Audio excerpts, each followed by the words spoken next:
Good evening, Johnny. I have two sons. They're grown and gone now, both married, both have children of their own. But when they were growing up, I wasn't always a good mom. I'll give you some examples. Bassinet, spanking, and sneakers. So bassinet. My first son was 6 pounds 5 ounces. I kept him in the bassinet for 3 months, and that would seem to be fine. My second son, however, was 8 pounds 5 ounces. I also kept him in the bassinet for 3 months. That was not fine, because he didn't turn over. Normally, babies turn over at 4 months. He didn't turn over at 4 months, 6 months, 8 months. My friends were starting to get worried. 9 months. Even the doctor said, I think it's time for him to go to Children's Hospital. Now, Children's Hospital is usually reserved for the hardest cases, so that got me a little worried. So I took him to a cerebral palsy center the next day. They gave me some exercises to do, and he started turning over the next day. Now, what she said was, we will probably never know why he didn't turn over on time. He's normal in all other ways.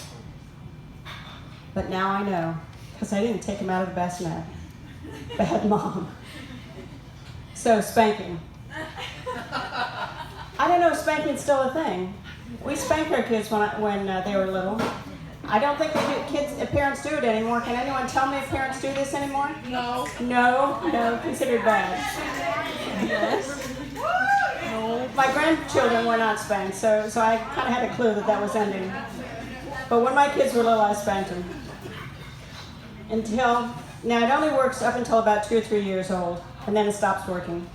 So with my older son, he got to be about 2 or 3, and it stopped working, so I stopped doing it. With my younger son, he got to be about 2 and a half, still in diapers. And one day he turned to me and he said, "Why are you hitting me?" Uh-oh, that's a wake-up call. I said, "Because I'm trying to get your attention, trying to get you to stop doing something." He says, "Well, you know it doesn't hurt." Yeah, I know it doesn't hurt through the diapers. I'm not trying to hurt you. But I stopped spanking him. Bad mom. So the third story is sneakers.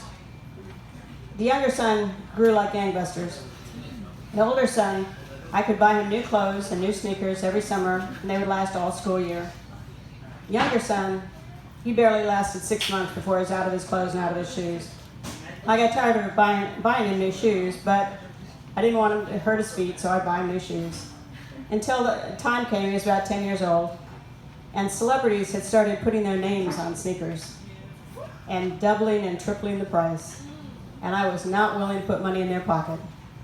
So I went around from shoe store to shoe store, getting more and more annoyed. I used to be able to buy sneakers at Sears or Penny's for $25, but not this time. I finally went into another shoe store and I said, "Don't even show me any shoes that cost more than $80. He kind of looked at me like, "Oh, okay." And he took me over to a dark corner of the store and showed me one pair of not very nice looking shoes, and they were $80. And I left. I was the talk of the soccer moms that season because I refused to buy him any more shoes for another 6 months. Bad mom. So that's me. I'm Carol Coven. You can find me on Facebook and YouTube. Carol, Christmas Carol Coven, Covin, Charlie, Oscar, Victor, India, November. Thank you very much.